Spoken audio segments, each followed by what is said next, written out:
Okay, what if I told you there's a whole other world operating right under our noses? I'm talking a world with its own laws, its own dangers, and, get this, its own federally sanctioned bounty hunters. Today, we are pulling back the curtain on a story that kicks off with a simple wrong turn in the Hollywood Hills and ends with a job offer that is just impossible to refuse.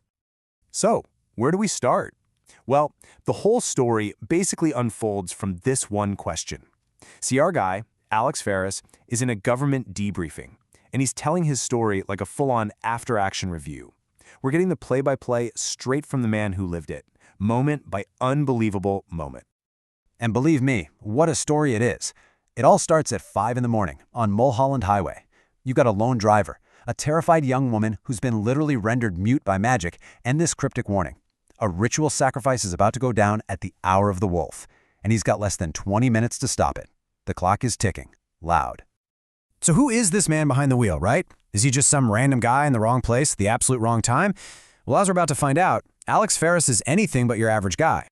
This is where your jaw kind of hits the floor. On the surface, yeah, he's a studio driver, he chauffeurs execs around the Hollywood Hills. But his resume? That tells a completely different story. He's a 68 Whiskey. That's a combat medic specialist with a tour in Afghanistan under his belt. He was so good at his job, they offered him a slot in Special Forces, but he actually turned it down. Wanted more real combat experience first. So no, this is not just some guy with a car. This is a highly trained operator. And here's the pressure cooker he's in, laid out for you. 5 a.m., he finds the victim. Just 5 minutes later at 5:05, he figures out the threat. The deadline for this whole ritual thing is 5:25.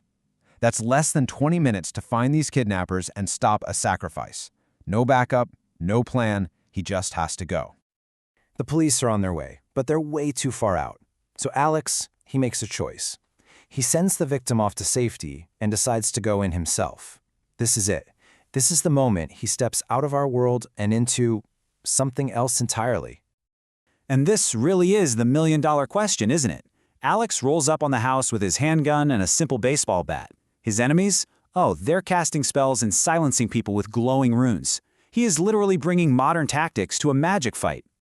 As he moves into the backyard, this is what's running through his head, the 23rd Psalm. And that just gives you this incredible glimpse into his character. He's not just leaning on his training, he's pulling from this deep well of faith and courage to face a threat that is completely unknown and, let's be honest, terrifying. And just watch how he operates. He doesn't freak out, he just systematically dismantles the threat. The first sorcerer, down with the bat. He takes out the second one, but when the guy's artery is torn, Alex's medic training just kicks in. He applies a tourniquet on his enemy, saving his life, all while using the dude's phone to send intel. I mean, it is an absolute masterclass in tactical thinking under fire. Okay, so with the two lookouts outside neutralized, Alex gets the code to a fortified door and heads right into the heart of the operation, a Cold War-era bunker that's built straight into the hillside. He's not just crossing a physical threshold here, he's stepping into the supernatural world for real. And what he finds inside just changes the entire game. This isn't just a kidnapping. He finds the homeowner, a tough old guy, then an undercover cop, and then, chained to the wall, a young woman, who is, no question, a vampire. At the center of it all is this mysterious black gem they call the Demon Stone.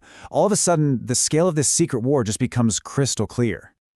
This part is just so perfect because it builds on what we already know about him. The tunnel into the bunker is rigged with C4, but Alex, the ultimate professional, he doesn't even hesitate. He just calmly disarms all 3 charges, reciting the rest of the 23rd Psalm to himself while he does it. For this guy, pulling blasting caps is just another day at the office. This moment right here, this might be the most defining moment of the whole story. Alex hits the head sorcerer so hard with his bat that it actually bypasses a magic shield and stops the man's heart. And what does Alex do next? He immediately drops to his knees and starts CPR. It's because he is, first and foremost, a medic. His duty to save a life overrides everything, even when he's in a battle against the demon-worshipping cult.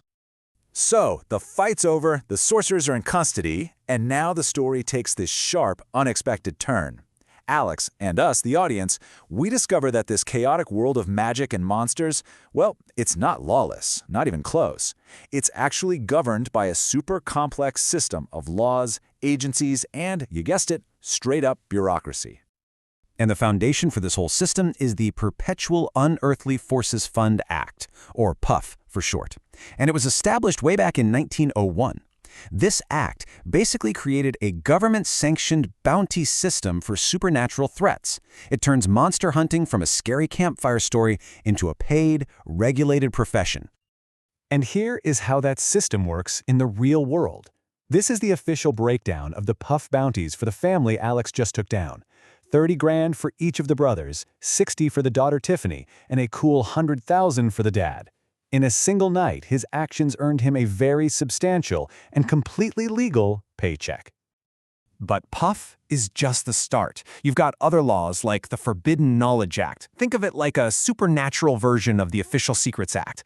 Then you've got the Sentient Undead Control Act, which makes the very existence of beings like vampires illegal. And who enforces all this?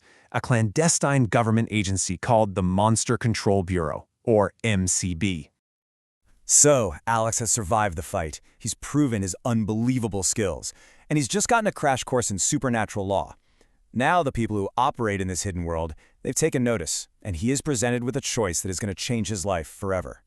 He basically gets 2 different job interviews. The first is from the FBI. They're cold, they're bureaucratic, and they subtly threaten him with permanent solutions if he ever talks about what he saw. The second comes from a private contractor group called Monster Hunter International. Their pitch? It happens over burgers and potato salad at a backyard barbecue. You really couldn't get a more stark contrast. So, what is the grand total for one night's work? A staggering $2,720,000, and it's tax-exempt. The $220,000 is from those PUF bounties, but the other $2.5 million, that is a special bounty from a UN fund, because the main sorcerer he captured was an international magical criminal. Alex didn't just stop some local cult, he took a major player off the entire board. In the end, the choice is pretty clear. This is the motto on the Monster Hunter International business card. It is direct, it's confident, and it perfectly sums up the brand new path that's laid out right in front of him. He's not a studio driver anymore. He's a professional.